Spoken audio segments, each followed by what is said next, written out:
Сайн уу хүмүүс минь бүгдээрээ шинэхэн бичлэгээрээ уулзж байна. За та дээр маань сонин сайхан юу байна? Ойр холын ховч юу байна гэдэг асуултаар энэ хүү бичлэгийг эхлэе гэж бодлоо. За Монголд байгаа хэд маань цагаан сарын бэлтгэл ажил хийж гинөө, бууз ажиллагаа явагдаж гинөө, завгүй байна уу гэдэг асуултаас эхлэе. Тэгээд одоо яг Монголын сошиал дээр ч гэсэндээ те хотын дарга ингээд айлын бууз хилцлээ гэдэл одоо яг иймэрхүү асуудлууд одоо юу гэдэг сэдвүүд нилээдгүй гарч ирж байгаа. Гэтэ хэдүүл энэ талаар дараагийн бичлэг дээр ярих болно. Харин гадаад байгаа хэд манаас одоо яг ямар хуу байна, сонин сайхан юу вэ гэдгийг манайхан комент хэсэгт бичээрэй. За Монголд яг юу болж ийнвэ гэх юм бол одоо яг цагаан сарын бэлтгэл ажлууд эхэлж гисэн, бууз ажиллагаанууд явагдаж байна. За үүнээс гадна яг гадуур хөл хөдөлгөөн бол эхэлсэн байлээ. Сэнийн 2 амралтын өдөр бол гадуур нэлээд төвчрэлтэй те хүмүүс яг баярын хамнуудыг ингээд цуглуулад бэлдээд явж байгаа гэдэг нь бол харагдчихсэн. За иймэрхүү мэдээлэлээр хэдүүлээ бичлэг эхлээд одоо яг үндсэн бичлэг рүүгээ орцгоё. Энэ удаагийн бичлэг дээр хэдүүлээ өнгөрсөн 7 хоногт Монголын сошиал дээр олон хүмүүсийн хандлтыг авсан сэдвүүдийн талаар ярих болно. Гэхдээ энэ 7 хоногт яригдж байгаа ч гэсэн сэдвүүд байгаа. Би бас яг одоо яг энэ бичлэг болохоор айгүй юм өвөрмөцтэй айгүй онцгой бичлэг байна гэж хараад байгаа байхгүй юу. Тэгвэл өнөөдөр ярих сэдвүүдийн маань 80-90% дандаа эерэг сайхан мэдээлэлүүд байгаа. Тэгэд ялангуяа монголчууд дэлхийд те нэр алдраа гаргаж байгаа. Дэлхийд одоо ингэж их орноо сурталчилж байгаа тийм гайхалтай мэдээлэлүүд байгаа байхгүй юу.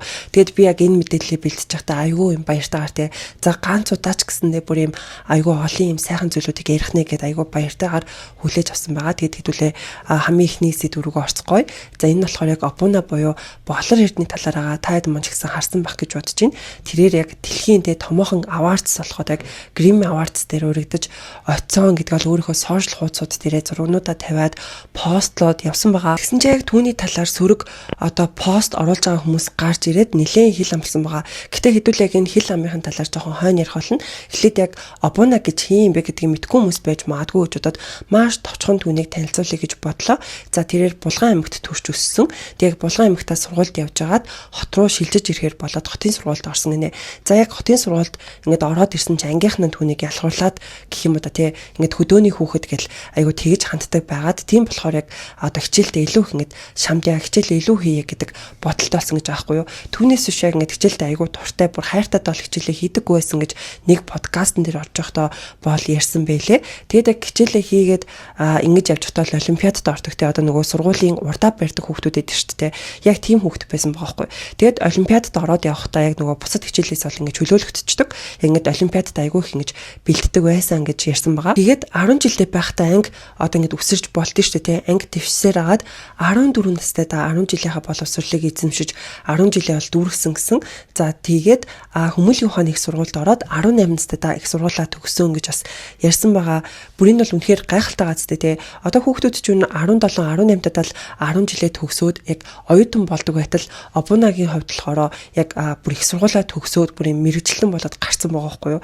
Тэгээд уул нь яг Хүмүүлийн ухааны их сургуульд орчоод бас ингээд анги дэвшчихгээ бодож исэн чинь яалтчгүй нөгөө хуулийн ангид орсон учраас тийх боломж байгаагүй гэж ярьсан. За үүнээс гадна яг оюутан болоод бүр ингээд амар завтай санагдсан гинэ. Тэгэд завтай байсан учраас хажуугаар нь ажил хийгээд ер нь бол одоо жуулчдад гайд хийх за тэнгүүдээ мэдээний одоо орчуулга хийх гэх мэтчлэн ажлуудыг хийгээд ер нь л ингэж өөрийгөө айгүй завгүй байлгадаг те бүр ингэж анханасаа бүр ингэж завгүй байгаа сурчсан бүр тийм хүн байгаа хгүй юу. Энийг харахаар яалтчгүй бүр багасаа ингэж бэлтгэдээд явцсан байгааз одоо нөгөө олимпиадтаа бэлдээл айгүйх ингэж мэдээж ингээд олимпиадад бэлтэж байгаа хүмүүс ч ингээд өдөр шөнөгөл бэлтдэж шүү дээ. Тэгэж бэлцээр хагаад яг оюутан болоод бүр ингээд амар завтай болсон юм шиг санагдаад тэгээд дээд ингээд сурангаа ажиллаад явдаг байсан ийм одоо мундаг хүн юм байлээ. Тэгээд яг Хүмүүлийн ухааныхаа их сургуулаа төгсчөөд магистр болохоор яг Солонгос улсад бас суралцсан гэсэн. За ингэхдээ бас зүгээр суралцаагүй. Яг Солонгос улсад тэгэж суралцж явах явцдаа Азийн одоо банкнд ажилласан гэж аахгүй. За дараа нь бүр дэлхийн хэмжээний Оксфордын их сургуулиас суралцж исэн. За ингэхдээ бас 100% одоо тэтгэлгийг авч суралцаад хажуугаар нь бас л Дэлхийн банкнд ажиллаж исэн гэсэн. Ингээ бодохоор бүр үнэхээр ийм мундаг хүн байгаа хгүй юу. Тэгээд яг тэр Оксфорд их сургуульд одоо тэтгэлэг авахын тулд мэдээж хэрэг маш их бэлтэж байгаа шүү дээ. Тэгэж бэлтгэхдээ Дэлхийн банкнд ажиллаж исэн гэсэн. Ингээ харахаар ч бүр бүтэн цагийн ажилтай байж бүр тэр том сургуульд орох гээд тэтгэлэг авах гээд бэлддэг байсан байхгүй. Тэгэхээр энэ хүн бүр ямар бүр юм хөдөлмөрч вэ, ямар юм одоо тууштай вэ гэдэг нь бол харагдаж байна гэж бол би бодсон. Тэгээд нэр нэг Солонгос нөгөө сурч исэн гэсэн шүү дээ. Тэгээд мастрийнхаа дипломын ажил дээр ч гэсэндээ бүр ингээд одоо тэр Солонгос багш нараа гайхтал нь тэр ажлаа бичсэн гинэ. Тэгээд нөгөө хүмүүс нь бүр гайхаад үнэхээр юм мундаг одоо ийм гайхалтай ийм судалгааны ажил болсон байна гэд бүр айгүй магтчихсан гэж хүртэл ярьсан байгаа. Тухайн жилдээ бол миний дипломын ажил, шилдэг судалгааны ажил нь болж исэн. Судалгааны сэдэв болохоор бизнест байгаа эрхтэй эмэгтэй хүмүүсийн одоо leadership оролцоо, decision making дээр яаж нөлөөлдөг, хүүсийн харилцаа яаж нөлөөлдөг. Одоо сонсоор айгүй амар сонсогдоод.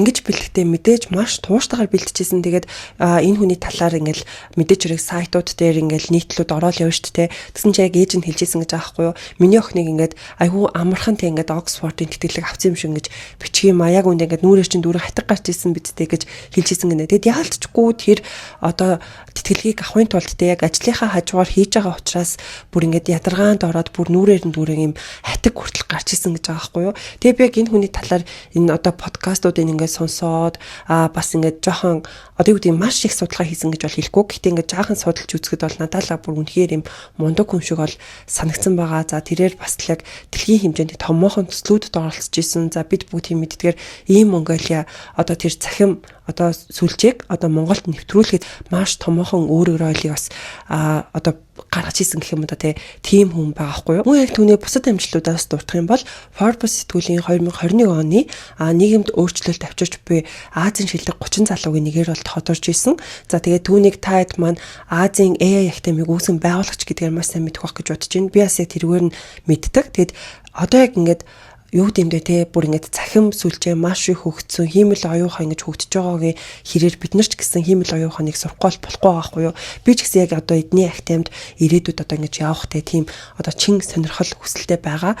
За мөн яг сүүлд Physical Asia-гийн шилдэг оролцоогч дэлхийн аварга инх оргил яг эдний актемд ингэж явж байгаа бол зарлсан шүү дээ те. Яг Обуна инх оргил хоёулаа хамт ийм рил бас хийж байгаа нь харагдсан. Тэгвэл би тулааны тамирчин гэсэн үг шүү дээ. Тэгэхээр би өрсөлдөгч тамирчны ерөнхий тулааныг нь судлах зорилгоор AI ашиглаж болох нь дээ тийм ээ. Өнөөдөр бас олон улсад бол тулааны спорт болон бусад спорт хэмжээ нэлээд нэвтэрсэн байгаа юм байна. Нэг хэмжээ оюун руу оруулаад тэр хүний онцлог нь юу вэ? Давуу тал нь юу? Сул тал нь юу юм? Хизээ нь алдчихж байна, хизээ нь онж байна ч юм уу тий. Тэр болгоны анализыг хийгээд тэрнийхээ дагуу бэлтгэл хийдэг. За тэгээд түүнтэй холбоотой ямар хэлам, ямар ховж юу гарч ирсэн бэ гэхэлэр тэрээр Grammy Awards-д одоо урагдаад оролцсон гэдгээ өөрийнхөө сошиал хаягууд дээр буюу Facebook дээр болон Instagram дээр 2 сарын 3-ны өдөр пост байдлаар оруулсан байгаа. За үүн дээрээ болохоор амьдралдаа Grammy дүрэгдэнэ гэж зүйдэлчиж явсангүй. Одоо болтол итгэж өгөхгүй л байна. Үнэхээр гайхалтай лаа. Хиймэл оюуханы карьер өөрөө хэл хязгааргүй бас олон улсын боломжууд гаргаж ирдэг юм байна. Grammy-д зориулж гоё даашинз уралсан Мишель Амонсонгод баярлаа. Монгол дизайнерын даашинзаа бархаж өмслөө гэдэг одоо энэ постыг бол ингэж оруулсан байгаа. Тэгээд уг нь энэ мэдээнд бүр үнэхээр гоё мэдээ аац те. Бүр Grammy Awards дээр те бүр тэр дэлхийн том модууд очдог, урагддаг энэ том гайхалтай үйл ажиллагаан дээр монгол хүн урагдана гэдэг чинь бол өөрөө айгүй тийм гоё барахмаар зүйлэхгүй те. За тэгсэн чинь мэдээж хэрэг үүнийг нь дэмжиж бүр маш их ингэж баярлаж хүлээж авч байгаа хүмүүс байна. Нөгөө талаасаа түүнийг одоо харлуулж байгаа те тийм хүмүүс бас харагдсан байгаа. Тэр постуудаас навч үзэх юм бол үлэмж гэдэг нэртэй хүний Facebook дээр оруулсан пост байгаа байхгүй юу. За энэ дээр яг Обунагийн залуухан те жоохон байсан үеийнх нь зургийг тавингуудаа би бол хатаарх нь ямар их мөнгө хүч хөдөлмөр орсон бол гэдэг утгатай ийм постыг оруулсан байсан. За тэгээд хэдүүлээ доорх сэтгэлдлүүдээс нь авч үзье. За мэдээж хэрэг хамгийн олон реакшн авсан сэтгэл одоо ингээд хамгийн дээр нь гардаг штэ те. За хамгийн ихнийх нь 705 реакшн буюу одоо лайкийг авсан байгаа байхгүй юу. За энэ нь болохоор нэг ялгаа байгаа мó бидний өсвөрнөөс 10 жил оюутан үеийн зураг бүгд л иймэрхүү байгаа штэ. Ер нь тэгээд жил ирэх тусам сайжирч шинжлэгдэж байвал сайн бидтэй гэдэг коммент байна. За дараагийнх нь 279 реакшн те. Бүр нэг өнгөтэй өддөгөө дээш нь гарахгүй шүү манайхан те гэдэг коммент байна. За дараагийнх нь 102 одоо реакшныг авсан. За тэнгуүдээ жаахан л байсан байна. Одоо ч их засал хийлээсээ харагддаггүй. Боловсралтай мэдлэгтэй сайхан л бүсгүй. Ер нь засуусан байсан ч яах вэ? Ер нь бол өөрийнхөө 10 жил оюутан үеийнхээ зургийг эргэж хараад үзээрэй өнгөж л байх гэд 100 одоо 64 лайк буюу реакшныг авсан байна. Тэгээд би бас яг эдгээр хүмүүстэй нэлээд санал нийлж байгаа. Яалтчгүй ингээ харахад те бүр нэг амар тэгэж өөрчлөгдсөн байгаа нэгдүгээрт байхгүй. Хоёрдугаарт байсан ч байсан хүнд ч хамаагүй байхгүй тий. Одоо үед ч угаасаа л хүмүүс мэс заслыг бүр ингээд хүлээмжшүүрдэг болсон. Дэлхийн нийтээр л бараг юм гоо сайхны хагалгаанд ордог болсон шүү дээ тий. Тэгэхээр заавал ингэж бичих нэг шаардлага байхгүй юм шиг миний хувьд бол санагдаж байгаа. Тэгээд та хэд маань үүн дээр юу гэж бодож байна гэдгээ комент хэсэгт бичээрэй. Тэгээд мэдээч хэрэг одоо энэ мэт байдлаар нэлээд ингэж харлуулж байгаа хүмүүс бол харагдчихсэн. Тэгсэн чинь Обуна яг одоо үүн дээр нь те тайлбар гэх юм одоо нэг мэдээлэл маягийн постыг 2 сарын 4-ний өдөр оруулсан байгаа. За үүн дээрээ би яах вэ манайхан англи хэлээ сур, хиймэл оюуханаа сур. Хамгийн түрүүнд гомдлохоо болоод хин нэгэнд буруу өгч шалтгаан тооцохоо бол хинж байсан хичээгээд хөдөлмөрлөл хүссэн газраа хүрч чадна. Хэдүүлээ хичээж байгаад олон улсад хамтдаа гарцгаая. Сэтгэл хөдлөөд зөвхөн өнөөдөр сургалтууд дээрээ 20% хэмдрэл зарлалаа. Бүх насныхан ямар ч мэрэгжлийн хүн 9-өөс дээш насны хүүхдүүд суралцсан. Алтнаас үнэтэй хайрын цагаа зөв юмд зарцуул. Бас 3 сард хиймэл оюуханы нэлийн алдартай багш маягтаагаас ирнэ. Байгууллагуудын бүтээмжээр ажиллана. Мэдээллийг одоо тэр энэс аваарэ гэдэг ийм постыг оруулсан байсан. Яг энэ 2 сарын эхний хэдэн өдөр бол Обунагийн талаар бүр ингээл бүр зөндөө яригдчихсэн шүү дээ. Одоо яг сайн нөгөөний сөрөг зүйлүүдийн ярьсан бол нөгөө талаасаа хүмүүстэй бүр ингээд Монгол хүн гримэд одоо ингээд бүр өргөцсөн байж тээ гэдэг байдлаар хандаад бүр Обунагаар бахархаж байгаа хүмүүс бол мэдээж бүр маш олон байсан. Тэгээд бас ялалтаа ингээд яг Grammy Awards-тай холбоотой те Монголын анхны одоо холбоотой хүн нь яг Обуна байсан уу гэд хайлт хийгээд үтсэн чинь за ерөөхдөө бол өөр хоёр одоо хүмүүс буюу хамтлагуудаас холбогдчихсэн юм байна. За нэг нь болохоор хүү хамтлаг байгаа. За хүү хамтлаг болохоор 67 дугаар Grammy Awards дээр нэр дэвшсэн. За нэр дэвшсэн тэднийг Grammy-д холбоотой хамгийн алдартай Монгол хамтлагийн нэг болгосон бөгөөд энэ амжилт нь Монгол урлагийг олон улсын хэмжээнд илүү танигдахаас гадна Монгол хүчмийг үнэлүүлэхэд маш том алхам болсон гэдэг мэдээлэл байдгийн байна. Дараагийн хүн нь дуучин Номинжин байгаа. За Номинжин бол Монгол Америк дуучин бөгөөд Grammy-тэй холбоотой уран бүтээлчдтэй хамтарч ажилласан туршлагатай. Тэрээр 2 удаагийн Grammy шагналт зохиолчийн бүтээлүүдэд оролцож байсан.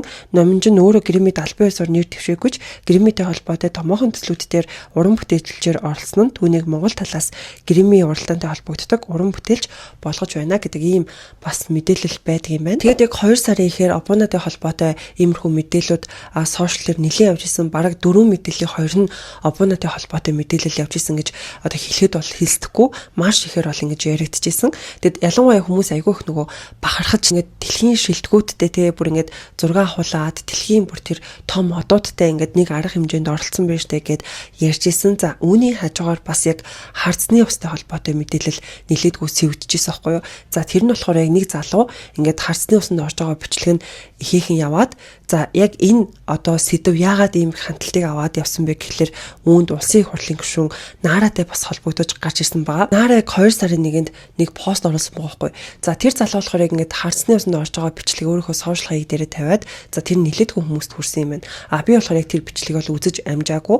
За тэгсэн чинь Наара гишүүн болохоор тэр хардсанд гуйм сайхан амтан байна гэдэг постыг оруулсан. Тэгээд энэ нь бас ихээхэн хүмүүст хүрсэн гэдэг нь бол харагдчихсан. Гэхдээ ер нь Наарагийн оруулж байгаа постууд бол маш олон хүмүүст бол хүрдэг юм байлээ те. Та хэд манаас харсан бах гэж бодож байна. Ер нь л оруулж байгаа постууд нь дандаа л 1000, 2000, 3000 реакшныг бол авч идэг те. Бүр зарим нь 100000 реакшн ч гэдэг юм уу да.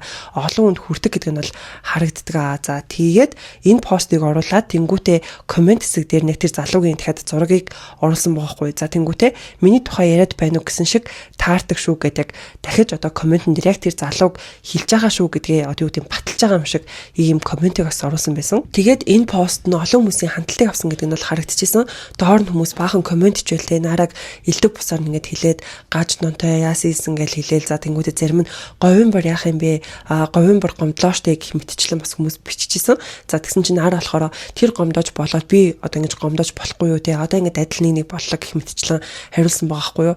За үүнээс гадна өөрийг ингээд бүр ингээд доромжилсан гэх юм уу да те. Бүр тиймэрхүү коммент дээр тэр хүмүүсийн бүр зураг хөрөхтэй нь бүр пост байдлаар оруулаад би бас ингээд дууга байгаад чадахгүй шүү гэх мэтчлэн бас пост оруулсан байсан харагцсан.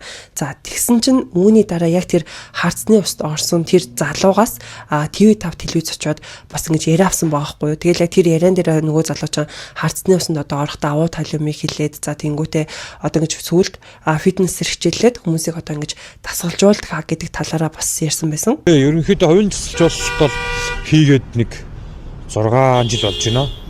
Харсны усанд бол тогтмол ордог. Эзэн ч хүмүүс бас яг энэ TV5-ын бичлэгнийхэн доор бас баахан комент хийсэн байгаа байхгүй. За тэгэл тэнгуүтэ үүнд болохоор Нара гишүүний харцны хахуу мөнх хоёр гэж мөн үү амжилт хүсье дүүд гэдэг комент байсан. За бас Нара гишүүн чамайг сонирхоод байсан шүү. Говийн бараа солих гээд байх шиг байлээ шүү гэх мэтчлэн хүмүүс ингээл бас янз бүрийн комментууд бичсэн байгаа байхгүй юу.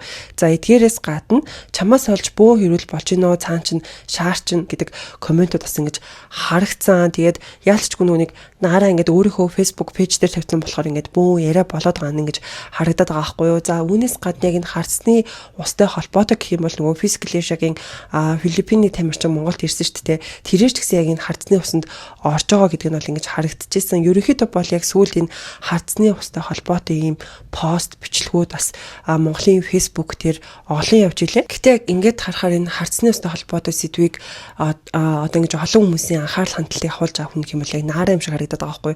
Хэрвээ Нара тэр постоо оруулаагүй байсан бол энэ хэмжээний юм хандлт авахгүй байсан болов гэж бол би хувьдаа бодож байна. За тэгээд би нүг ярьдэн штэ тэгээ зураач оргил гээд ярьдаг. Тэгээд зураач оргил бас яг энэ одоо юу гэдэг тэр залууг бас ингээд Нара гişүн хоёр ингээд зурсан байгаа байхгүй юу. За тэгсэн чинь хүмүүсээс яг тэр оргил руу ингээд бичээлтэй ямар зоригтой юм бэ чи ийм одоо ингээд зураг хийж ямар нэгэн одоо юм одоо юу гэдэг өөрт нь ингээд одоо анхааруулах хүргэсэн гэх юм уу да тий санаа зовсон хүмүүсийн комментууд бас ингэж их байгаа нь харагдсан. За бас яг Наратай холбоотой сүүл ярих зүйл юу гэх юм бол Нара говийн бор хоёр манд буцаад нийлсэн байлээ. Тэгээд маш хөрхөн охинтой болсон байлээ гэдэг ийм бас гоё мэдээ байгаа. Дараагийн ярих сэдэв маань бас үнэхээр сайхан мэдээлэл байгаа. За энэ нь болохоор Монголын загварын салбарт үнэтэй хувь нэмэр оруулдаг сод гэрэл нь дэлхийн тавцан дээр бас эх орныхоо нэрийг өндрөөс өндөрт гаргаж явж байгаа гэдэг гайхалтай мэдээлэл байна. За энэ болохоор Real News сайтад орсон байсан мэдээлэл байсан санагч нь би гэтээ чиглээд бас энэ доороо оруулчихна. За тэгээд энэ мэдээлэл нь болохоор өөсод гэрэл нь дэлхийн загварын салбарын хамгийн нэр хүндтэй Business of Fashion 500 Class of 2025-т багтсан анхны монгол хүн боллоо гэдэг ийм мэдээлэл байгаа хгүй юу. За энэ дотроо Монголын загварын салбар уналтын байдалтай гоёл тороо шоунд дампуурлын ирмэгдэр үзэгчгүй шахуу салбарынхны нэр хүнд ёсны сулган хэцүүхэн байгаа. Тэгвэл хаа очиж гадаадд гарсан модулууд гадагшаа чиглэсэн ажлууд ер нь амжилттай хувийн тоглолтод энэ тэнд их орныхоо тугийг мандуулах хэмжээнд очсон. The Business of Fashion-с жил бүр гаргадаг 500 чигсаалт нь дэлхийн загварын салбарт нөлөө үзүүлж бишилдэг удирдагчид, бүтээгчид, бизнес эрхлэгчдийг онцолдог билээ. Монголоос Bury Mongolia-гийн үүсгэн байгуулагч, ерөнхий захирал эрхлэгч, Өлзий хутагтын сод гэрлэн тус чигсаалт багтснаар дэлхийн загварын салбарын хамгийн нэр хүндтэй чигсаалт багтсан анхны монгол хүн болж байна. Тус чигсаалт нь дэлхийн загварын салбарын хамгийн нөлөөтэй нэр хүндтэй хүмүүсийн чигсаалт юм. Энэ чигсаалтанд The Business of Fashion гэдэг алтартай байгууллага жил бүр гаргаж олон улсын загварын салбарт ихээхэн нөлөө үзүүлж буй 500 хүнийг тодруулдаг. Тэр хүмүүст нь дизайнерууд, бизнес эрхлэгчид, сэтгүүлчид, хэвлэл мэдээллийн төлөөлөгчид, загвар өмсөгчид, уран бүтээлчид болон загварын салбарын бусад нөлөөтэй хүмүүс ордог. Тэгэд жил бүр одоо гишүүдийнхээ тоог одоо шинчлээд тэдний хувь нэмрийг ингээд үнэлээд явдгаа гэдэг ийм гайхалтай мэдээлэл байна. За манайхан таад маань цагаан сараар хэрхэн амттай салаад хийх вэ? За салаатныхаа майнуудыг одоо хэрхэн гашуун биштэй яг тийм гоё амттай майнууд сонгох вэ гэж бодож байгаа бол би та нартай маш гоё бүтээгдэхүүнийг танилцуулъя. За энэ болохоор Rico брендийн майнууд байгаа. За тэгээд ялангуяа энэ майнууд нь айгүй онцлогтой. Юугаараа вэ гэхэлэр дотроо бас дөрвөн төрөлтэй байдаг юм байна. За яг одоо харагдаж байгаа энэ өндөгний зурагтай майнууд нь болохоор яг энгийн майнууд нь байгаа. За дараагийнх нь болохоор авокадотой майнууд бас байдаг юм байна. За мэдээч хэрэг авокадо чинь нөгөө даралтанд айгүй сайн нөлөөтэй те даралтыг одоо буулгадаг, тэнцвэржүүлдэг гэдэг юм давуу талтай учраас та хэд маань салаата бас авокадотой майнуудыг сонгож болох юм байна. Дараагийнх нь бүдүүн шувууны өндгөр хийгдсэн ийм майнууд байгаа. Тэгээд бүдүүн шувууны өндгч өөрөө айгүй одоо үржил шимтэй, ашигтай ийм өндөг гэж яригддаг шүү дээ. Тэгэхээр яг энэ өндгөр хийгдсэн ийм гайхалтай майнууд байдаг юм байна. За хамгийн сүүлийнх нь болохоор ийм оливтой майнууд байгаа. За олив өөрөө яг зүрх судаснд бол айгүй сайнаар нөлөөлдөг шүү дээ. Тэгэхээр бас ийм гайхалтай майнууд байдаг юм байна шүү. Тэгээд та хэд маань ерөөсөө өнөнд гашуун болов ямар бол гэж санаа зовхгүйгээр энэ майнуудыг аваад ашиглаад гэртээ гоё амттай салаад хийгээрээ. Тэгээд ялангуяа одоо баяр болох гэж байгаа учраас би бас өөрийнхөө Facebook дээрээ, Instagram дээрээ яг энэ майнуудыг оролцуулаад маш гоё амттай зав. Тэнгүүтээ маш хялбархан салаатнуудыг хийсэн байгаа. Тэгээ та хэд маань яг ямар жороор ямар салаат хийхээ мэдэхгүй байх юм бол миний яг Facebook руу болон яг Instagram руу ороод миний тэр хийсэн салаатуудыг бас хийгээрээ яалтчгүй бүр үнэхээр гоё амттай болтой шүү манайхан. Та хэд маань яг надад итгээд тэр жороор хийгээд үзээрэй. За тэгээд анхаарал тавьсанд баярлалаа. Дараагийн сэдэв маань бас л үнэхээр сайхан мэдээлэл байгаа. За энэ болохоор Монгол волейболын тамирч охин маань Солонгос улсад эх орныхоо нэрийг өөрийнхөө нэрийг бас өндөрт цойротулж явж байгаа гэдэг ийм гайхалтай мэдээлэл байгаа байхгүй юу. За энэ болохоор Солонгосын MBC телевиз жил бүрийн төгсгөлд MBC Entertainment Awards-ыг зохион байгуулдаг. Энэ удаагийн уг наадамд Best Couple төрөлд бүгд 8 дахь Солонгос улсын волейболын дээд лиг болох 2 дугаар лигийн өнгөрсөн улирлын дэд авраг болох Red Sparks багийн Аз лиг оноор буюу улсын начин Жамян бүрийн охин Инх соёл буюу Инхүш маань тодорчээ. Тэрээр Солонгос улсын алдартай тамирчин волейболын хатан хаан очоод Ким Ёнгуны оролцсон волейболын шоу нэвтрүүлэгт тэдний багт тоглосон юм. Яг одоо лигийн тоглолт болж байгаа учраас түүний өмнөөс шоу нэвтрүүлэгт хамт тоглож байсан болгон тамир өмнөөс нь шагналыг нь хүлээж авлаа. Инхүшээ чи чадлаа. Баяр хүргэе гэж хэлмээр байна. Инх соёлын тоглож байсан Солонгос улсын Дижон хотын Red Sparks волейболын баг нь 1988 онд байгуулагдсан 5 дугаар лигийн аваргаар 2005 онд, 2010 онд, 2012 онд төрүүлж өнгөрсөн жил дэд байр эзэлсэн юм. Сонирхуулгад Инх соёлын аав нь Монгол улсын өсөөх эдэр начин Жамян бүрэг болж ээж нь волейболын олон улсын хэмжээний мастер наран туяанаар юм гэдэг ийм гайхалтай мэдээлэл байна. За тэгсэн чинь яг саний мэдээлэлээс улбаалаад одоо энэ волейболын хатан хаан гэж хэлэгдэдэг байгаа хүн буюу одоо энэ нэг Ким Ёнгун гэдэг хүн баа штэ. Гэтэ нэрийг нь Ким Ёнгун гингүүтэй Ким Ёнг Гён гэд хоёр янзаар хэлээд байлээ. Яг аль нь зөв юм гэдэг би мэдэхгүй байна. За ямар ч байсан энэ гайхалтай мундаг тамирчин Монгол улсад бас ирж одоо ингэж те волейболын дээд лигийг үүссэн ийм гайхалтай үйл явдлаас болсон байгаа. Нэгэнд Монголын волейболын холбооноос 2 сарын 3-нд оруулсан пост байгаа хгүй юу. За үүн дээр болохоор волейболын хатан хаан Монголд дэлхийн волейболын хамгийн алдартай тамирчдын нэг сая залуусын шүтэн Домогт Ким Ёнгён манай улсад хүрэлцэн ирлээ. Монголын волейболын холбоо энэхүү хүндтэй зочныг аль бие усаар хүлээн авч хүндэтгэл үзүүллээ гэдэг одоо ийм бас гайхалтай мэдээлэл явж исэн. 2010 оны Азийн албан албан хүрд медаль эзэн Солонгос, Япон, Хятад, Турки дөрвөн өөр улсын нэг эзэлсэн цор ганц MVP Волейболын хатан хаан Амьд Домог Ким Ёнгён баяр хүргэе. Дараагийн хоёр мэдээлэл маань бас л дэлхийн тавцанд эх орныхоо нэрийг гаргасан хүүхдүүдтэй холбоотой мэдээлэл байгаа. За эхнийх нь болохоор усан цэцлэлтийн тамирчин байгаа хгүй юу. За энэ болохоор 2 сарын 3-нд Зариг цэгийн юмд орсон мэдээлэл байгаа. Таиланд улсад зохион байгуулагдсан AOSI олон улсын тэмцээнд 11 настай өсвөрийн тамирчин Маргад амжилттай оролцож 8 медаль хүртлээ гэдэг мэдээлэл байгаа. Тэгэхээр энэ бүр үнэхээр гайхалтай мэдээлэл байгаа зү тэ. Яг одоо ингээд усан цэлэлт дотроо бас ингээд олон төрөл байд юм байлээ л дээ. Би гэхдээ ерөөсөө нүг сэлтээр хичээллэж үзег учраас мэдтгүү байсан. Тэгээд ингээд яг өөр төрөлд ингэж орж байгаад бүр 8 медалийн эзэн болно гэдэг чинь бол үнэхээр том амжилт байгаа зү тэ. Бүр 8 өөр төрөлд одоо ингээд 1 2 3 дугаар байраас ингэж одоо шалгарсан гэсэн үг байгаа байхгүй юу. Тэгэд ийм гайхалтай амжилтыг бас ингэж үзүүлсэн байна хэдүүлээ Маргадтаа баяр хүргэцгээе. Дараагийнх нь болохоор бүр ингээд дэлхийн тавцан дээр 28 сурагч яваад бүр маш том амжилтыг гаргасан мэдээлэл байгаа хгүй юу. За үүнд болохоор Америкийн нэгдсэн улсын Лос Анжелес хотноо 1-р сарын 18-нд зохион байгуулагдсан цээж тооллын дэлхийн аваргын тэмцээнд Монгол улсыг төлөөлөн 7-аас 15 насны 28 сурагч амжилттай оролцоод эх орондоо иржээ.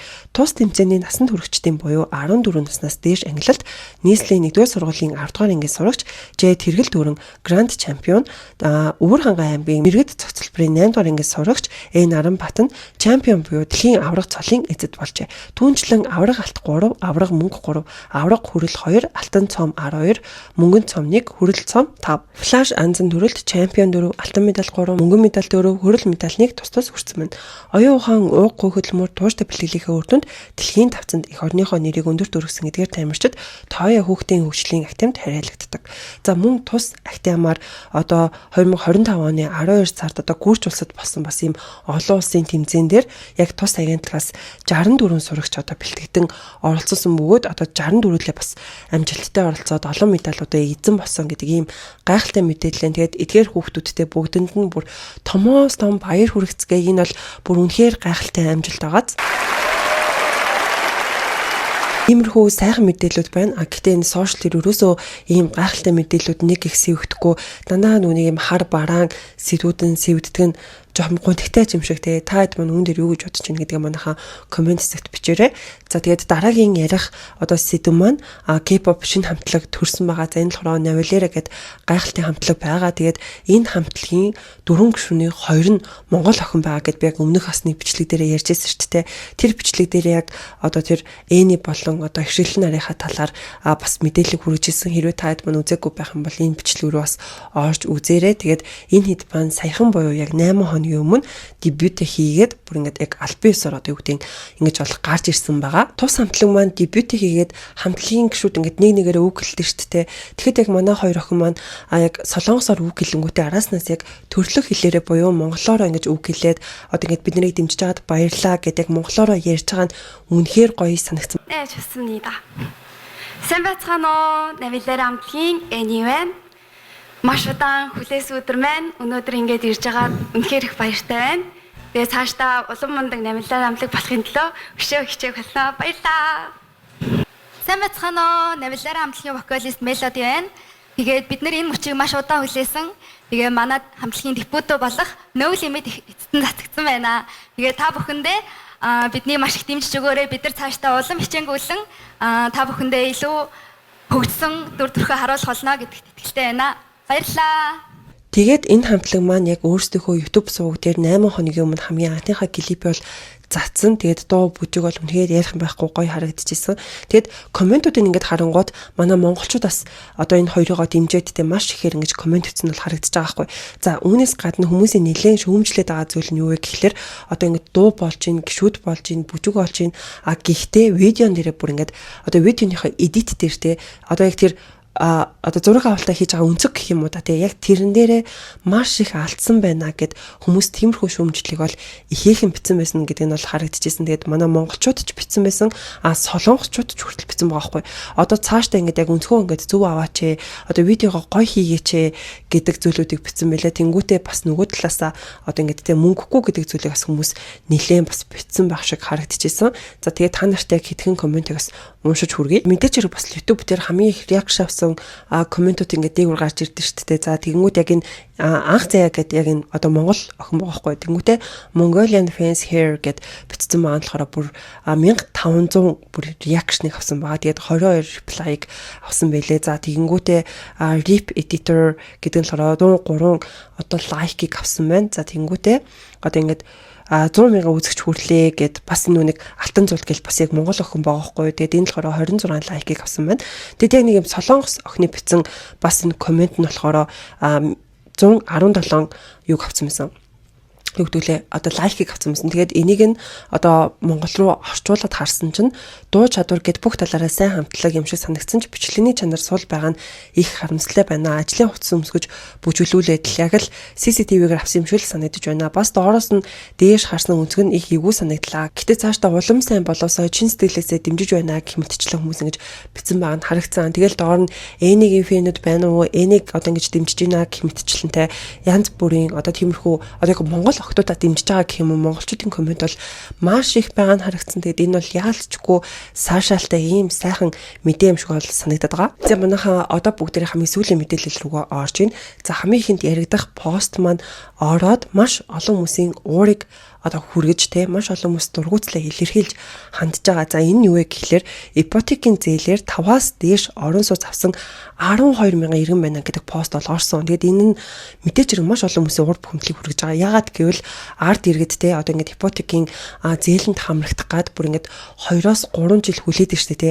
Тэгсэн чинь одоо нүг ирэх бүхий нөлөө бүхий хүмүүс бүр ингээд 5-аас дээш орон сууц авсан байна гэдэг нь ингээд хүмүүсийн маш их дургу хүргэж байгаа байхгүй юу. Яагаад гэвэл ипотекийн зээл чи өөрөө нэг одоо залуу гэр бүлээ дэмжих зорилготой одоо юу гэдэг орон сууцгүй айлыг орон сууцжуулах зорилготой гарч ирсэн тийм зээл шүү дээ. Гэтэл одоо өөрсдөө байртай байж одоо ингэж ипотекийн зээлээр байр аваад түрээслээд байгаа гэдэг нь одоо ингэж маш олон хүмүүсийн дургуутслыг хүргээд байгаа байхгүй юу. Яалтчгүй нөгөө нэг ипотекийн зээл чи өөрөө хүү багтай. Ер нь бол ипотекийн зээлэнд хамрагдах нь ашигтай юм хувилбар болоод байгаа шүү дээ. Тийм болохоор хүмүүс ихээхэн уурлаж бухимдж байгаа болоо гэж би бол хувьдаа бодож байгаа. Тэгээд ипотекийн зээлэнд хүмүүс хамрагдахын тулд тэ ингэж багтаал бараг 1 жилээс 2 жил тэгэл 3 жил одоо ингэж хүлээгээд байгаа байхгүй юу. Тэгээд ингэж ах одоо хүлээж байгаа ийм хүмүүс байхад гэд хүмүүс ингэж бол уурлаж бухимдаад байгаа. Тэгээд бас нэг цуу яриагаар заяа. Энэ яг баттай мэдээлэл биш, зүгээр ингэ нүг хүмүүсээс сонсон амт амьц яриагаар болохоор бас нөгөө хахуул аваад гэх юм уу та тий авилгал аваад яадаг штэ ипотекийн зээлэнд хамруулж өгнө гэдэг зүйл байдаг штэ тий. Тэгсэн чинь тэр нь одоо хэдэн жилийн өмнө нэг 7-8 сая байсан юм байна л да. Тэгсэн чинь өнөөгийн зах зээл дээр буюу яг одоо үед 17 сая болсон гэдэг мэдээлэлээ. Тэгэхээр 17 саятай бол одоо тэр хахуулын нөгөөд яадаг нэ одоо ипотек шийдвүүлдэг гэх юм да. Тийм зүйл бас байдаг гэж хүмүүс нэлээдгүй ярьдаг юм байна. Гэхдээ иргэдийн хувьд те зөв зөв ингээд 17 сая ингээд өгөх боломж бас байна уу байхгүй юу гэдэг дээр бас нэлээм асуудал үүсээд байгаа. Юуцсан нэг ийм мэдээлэл ороод маш олон хүмүүсийн ур бухимдлыг хүргэсэн байна. Дараагийн ярих одоо сэдв маань бас л байртай холбоотой буюу дахин төлөвлөлттэй холбоотой мэдээлэл байгаа. За дахин төлөвлөлт гэдэг чинь одоо нөгөө хуучин орон сууцнуудыг заасвал хашаа байшин гэж юм уу да тий одоо ингэж нурааж авч агаад яг тэр газарт нь байр барих одоо тэр үйл явцыг дахин төлөвлөлт гэдэг байгаа шүү дээ. Тэгээд дахин төлөвлөлтөнд хэрвээ орох юм бол одоо тэр хуучин байсан айлуудыг нь магадгүй ингээд нөгөө сарын түрээсийг нөгөж одоо өөр газар ингэж түрээслүүлж агаад одоо шинээр барьсан байранд оруулах за эсвэл яг шууд бэлэн мөнгөний өгөөд одоо шинэ байр худалдаж авах боломжоор хангах одоо тэр одоо үйл явцыг яриад байгаа штэ. За тэгсэн чинь яг энэ дахин төлөлттэй холбоотой энэ мэдээлэл нь болохоор newsroom гэдэг одоо юун дээр пэйж дээр орсон мэдээлэл байгаа байхгүй. За үүнд дахин төлөлтөнд орсон 26 дахь байрны тохиролцоонд хүрээгүй нэг айлыг үлдээж байрлагын бусад хэсгийг бүрэн нураачаа гэдэг пост орсон. Энэ мэдээлэл нь сүүлийн үед олон хүмүүсийн бас ингэж анхаарлыг аваад байгаа байхгүй юу. Яагаад гэвэл яг энэ 26 дахь байр гэдэг байранд одоо 57 айл байдаг юм байна. Тэгээд одоо яг тэр дахин төлөлтийнх нь ч юм уу да тий одоо яг тэр байрлагын газрын одоо хүнийх нь ярьж байгаагаар болохоор 57 айлаас нэг л айл гараагүй байгаа. Тэгээд бусад 56 айл нь бол ингээд гэрээгээ хийцэн энэ байрнаас бол гарчсан. Тэгээ нэг айл ерөөсөө гэрээ хийгээгүй гараагүй учраас бид нар одоо ажиллаа хийж чадахгүй байна. Үүнээс болоод одоо бид нар ингээд 7 сар бүр ингээд хүлээж байна. Тэгээд нэг айлаас хамаарат бүр бусад 56 айл нь биднэрт гомдол мэдүүлээд байгаа. Хурдан ингээд барилгынхаа ажлыг эхлэж игээд ингээд гомдол мэдүүлээд явж байгаа. Одоо бусдынхаа төлөө одоо тийм өөрийгөө бодож бусдыгаа ингэж хохирож болохгүй штэ гэх мэтчлэн яг тэр хүн нь бас ингэж ярилцлага өгсөн байгаа байхгүй юу? Тэр нөхөр бол ганцаараа тэнд амьдраад байгаа. Өөрөө ганцаараа нүүхгүй штэ. Тэгээ бусд нь бол бүгд нүүцсэн. Тэгээ энэ одоо бусад зөвшөөрсөн айлуудын хэсгийг бид нар бол ингэ нураацсан байна. За энэ бол ашиглалтын шаардлага хангахгүй орон сууцны дахин төлөвлөлтийн ийм ажил байгаа. Нэгхэн хүнээс болоод энэ төсөл 7 сарын хугацаанд гацсан гэж ингэж ойлгож байна. Тэгсэн чинь одоо яг тэр үлдсэн ганц айлын ингээд байгаа залуу бас одоо ингэж яриа өгсөн байгаа байхгүй юу. За тэрээр болохоор одоо энэ байранд ганцхан айл үлдсэн гэж яриад наа. Яг үндэ 4 айл байгаа. Гэтэ манайх бол гэрээ ерөөсөө хийгээгүй. Нөгөө 3 айл бол гэрээгээ хийсэн. Гэтэ нөгөө нотариатор одоо ингэж баталгааж авлаагүй учраас яг ингэж аль бие усэр одоо үүд эцсийн байдлаар гэрээгээ хийсэн гэж бол харахгүй. Тэгээд манайхаас гадна ийм 4 айл байгаа. Гэтэл одоо биднийг ингэж харлуулах гадтай ингэж бол яриад байна гэдэг зүйлийг ярьдаг. За үүнээс гадна би ингэж дахин төлөлтийг эсэргүүцээд байгаа юм бол биш ээ. Гэхдээ зүгээр ингэ хуулийн дагуу те дахин төлөлтийнхөө дагуу үйл ажиллагаагаа одоо ингэж явуулаасаа гэж хүсэж байна. Түүнээс биш одоо ингэж хин нэгний хамаарал бүхэтэй ашиг сонирхол ингэж шингэсэн ийм компаниг одоо ингэж оролцуулахыг яг үндэ одоо хүсгүй байна. Тэгээд эцэст нь хин хохирох юм гэвэл яг үндэ бид нар өөрсдөө ингэ хохирноо. Өмнөх бас ингэж нэг жишээ байгаа гэд ярьж байгаа байхгүй юу? Бид намайг ганцаар олдсон гэдэг. Ер нь бол 4 айл байгаа. Би дахин төлөлтийг эсэргүүцээгүй.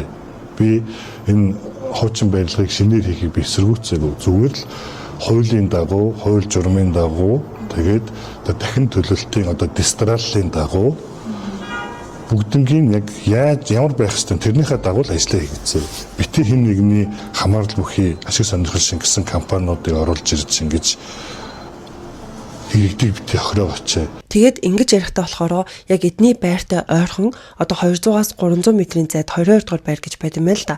За тэр байрны хүмүүс нь 5 жилийн өмнө ийм гэрээ хийгээд байраа суллаад ингээд гарсан ч гэсэн одоо хүртэл тэр байранд орч чадаагүй. Тийм болохоор бид нараас ийм нөхцөл байдалд орохыг гэж бодоод бид нар ингээд гэрээгээ хийхгүй ингээд яваад байгаа. Энэ компаниас бас ингэж асуусан гинэ. Яг одоо барилга барихад тэр хөрөнгө оруулчин байгаа мó? Яг хөрөнгөчин байгаа мó? Тэрийг ингээд харьяа гэсэн чинь яг ингээд одоо юу гэдэг тамга тэмдгээр ингэж батлагдсан юм бол байхгүй. Биднэрт зүгээр л нэг юм ямар ч тамга тэмдэггүй нэг юм хүснэгтэйг л харуулад байгаа. Тийм болохоор ингэж итгэж чадахгүй байгаа маа. Тэгээд эцэстээ ингэж яг ийм айлууд ингээд иргэд л хохирт юм а гэдэг зүйлийг ярьж байгаа байхгүй. За түүнээс гадна манайхыг л ингээд нүүхгүй байна. Ингээд манайх ийм буруутай юм шиг те намайг ийм ашиг сонирхлын зөрчилтэй юм шиг тэр компаниас мөнгө авах гэдэг юм шиг ингэж харлуулж байгаа нь бол үнэхээр ийм муухай байна гэдэг зүйлийг бас ингэж ярьсан байгаа. Үлдсэн 3 айл нь болохоор гэрээ хийцэн гэхдээ энэ хууль бус гэрээ байна гэдэг үндсэл дээрээс гэрээгээ баталгаажуулж доторд ороогүй 3 аял байна. Тэгэхэд тэр 3 аялыг огт ярихгүйгээр зүгээр ингээд энэ одоо олон нийтийн мэдээллийн сувгуудаар ингэж энэ одоо манайхыг харлуулж хэд худал мэдээлэл тавьж байгаа нь бас онцгой байна. Муу яг энэ залуу бичлэгэн дээр ингэ ярьж байгаа байхгүй. Одоо ингээд хажууд нөгөө ялцчгүй байрлах нь ингээд нураацсан байсан шүү дээ. Тэгсэн чинь одоо ингээд манад юм хүм ингээд нураад ороод ирэхүүтэйгээд айгүй их айцтай байгаа гэдгийг хэлсэн. Бас яг нөгөө одоо камераар бичлэг хийж байгаа хүн байгаа шүү дээ. Тэр хүнтэй бас сэтгүүлчтэй байрлал орохдоо болгоомжтой ингээд дээрээс ч юм уучхуудыг гал айгүй ингээд айцтай байгаа гэдэг нь бол харагдчихсэн. Тэгэд ялцчгүй хүн амьдарч байхад тэр байрлалын нураана гэдэг ч өгөрөө мэдгүй яг юу гэсэн үг юм бэ те. Үнэхээр тэр одоо нураажлаа ам чинь тэр чинь ямар нэгэн байдлаар тэр байрлагтаа нөлөөлөөд тэр айлд бас аюул учрахүйтэйгээд би л хувьтай ажилласан. Нураад очихгүй. Тэгэд яг энэ залуугийн бичлэгнийхэн доорх одоо комментуудыг аваад үзэнгүүт нэг хүний бичсэн юм байгаа хгүй юу. За энэ болохоор энэ хүний зөвөө эзэн эдээ мэдэж байгаа штэ. Би лав байр захиалаад 9 жил болж байна. Юу ч алга. Маш гаргалгаатай зөв ярьж гэн гэдэг коммент 851 лайктай заяа. Дараах нь болохоор мөнгөгүй цаасан компани шалгаруулад зогсчихвол иргэд л хохироод дуусна дөө гэдэг коммент нь 518 лайктай байгаа хгүй юу. Тэгэд яг өмнөх нөгөө нэг тэр барилгын газрын гэх юм уу нэг залуу ингээд хэлсэн гэж тэгжсэн штэ те. Одоо ингээд 57 айлаас энэ айл гарахгүй байгаа ингээд ажил удаашруулж байгаа гэдэг тэр залуугийн сэтгэл дээр ч гэсэн хүмүүс ер нь бол тэр залуу руу юу гэдэг тэр залуугийн зөв юм шиг хүмүүс ерөөс хандахгүй байгаа байхгүй юу. Угаасаа дахин төлөвлөлт гэдэг чинь угаасаа ийм зүйл байдгаа одоо ингээд хүмүүс ингэж хохирт юм гэдэг байдлаас хандж байгаа хүмүүс олон байханаас харагдсан байгаа. Тэгэд энэ бол яалтчгүй те одоо ингэж юу гэдэг хүний амьдардаг орон байртай хүний эд хөрөнгөтэй холбоотой асуудал болчихж байгаа байхгүй те. Гэтэ би одоо яг саний компаниг угаасаа мэдгүй. Тийм болохоор яг саний компани гэж хэлж байгаа юм биш үү за манайхаа. Гэхдээ ер нь ийм дахин төлөвлөлтөнд ороод одоо хүртэл хүлээгээд байгаа одоо ингэж хохироод байгаа иргэд бүр маш олон байдаг байхгүй юу. Манай найз хүртэл яг хэлжсэн л та. Модны ихчийнх нь одоо ингэж ярмагт хавшаа байшинд байж байгаа дахин төлөвлөлтөнд ороод тэгээ одоо хүртэл тэр байранд баригдаг. Тэгээ одоо хүртэл яасан ийсэн шийдэгдэг. Тэгээ хин хариуцсан ч мэддэхгүй зүгээр ингэж байгаад л байдаг гэж тэгж байгаа байхгүй. Бүр юм бодит кейс ч байна. Тэгэхээр энэ дахин төлөвлөлтөнд орж байгаа хүмүүс мэдээж хэрэг маш юм нихуур хандахгүй болохгүй. За үүнээс гадна тийм гэрээ хийх байгаа бол бүр натуратаар заавал баталгаажуулах болохгүй. Одоо нүг түрээсийн мөнгө ингээ өгч байгаа шүү дээ. Гэтэ хэрвээ одоо яг хугацаанд орно гэсэн хугацаанд хэрвээ ашиглалтанд орохгүй бол яах вэ гэдэг гаргалгааг заавал тэр гэрээн дээр одоо тусгах хэрэгтэй юм шиг байгаа. Одоо хэрвээ үнэхээр тийм бол те түрээсийн мөнгө нь одоо дахин ингэж өгнө. Түрээсийн мөнгө нь ингээ цаашдаа өсөөр байх болно ч гэдэг юм уу та тий. Ямар нэгэн байдлаар гэрээндээ бас оруулахгүй болтгүй юм шүү гэлээ гэж бол би хараад байгаа. За ингээд та нартай энэ удаагийн бичлэгээр иймэрхүү сэдвүүдийн талаар ярьж өглөө. Тэгээд энэ удаагийн бичлэг дээр нэрээ миний хамар ингээ битүүрээд байгаа нь өөрт айгүйх мэдрэгдээд айгүй яг үндэ хэцүү байлаа. Нэрээ би хамраа үзүүлсэн чинь намайг ингээд хамарныхаа цаана уйланхаатай болсон байна гэсэн. Үүнээс гадна бүр мөрий байна гэсэн. Тэгээ хамраа юу нь бол тэгшлүүлэх хагалгаанд орох шаардлагатай юм билээ. Тэгээд одоо хүүхдээ хөхнөөс нь гаргаж агаад хамарны хаалгаанд орё гэж бодож байгаа. Тэгээд надаар бол нэг иймэрхүү сонтой байна. Үүнээс гадна өнөөдрийн бичлэгээ бүр ярих гэж бүр дахин ингэж ярьсаар байгаа бүр сүүлдээ бүр юу ч болчих гэж бодлоо. За тэгээд та хэд маань энэ хүртэл үзсэнд маш их баярлалаа. Заавал лайка дараарай. Тэгээд subscribe бас заавал дараарай. Би нэр энэ хоёр талдаа Instagram, Facebook оруулаад байгааг та хэд маань анзаарсан баг гэж бодож байна. Бас намайг орж дагаарай. Тэгээд дараагийн бичлэгээр уулзцахыг хөрх хүмүүс минь баяртай.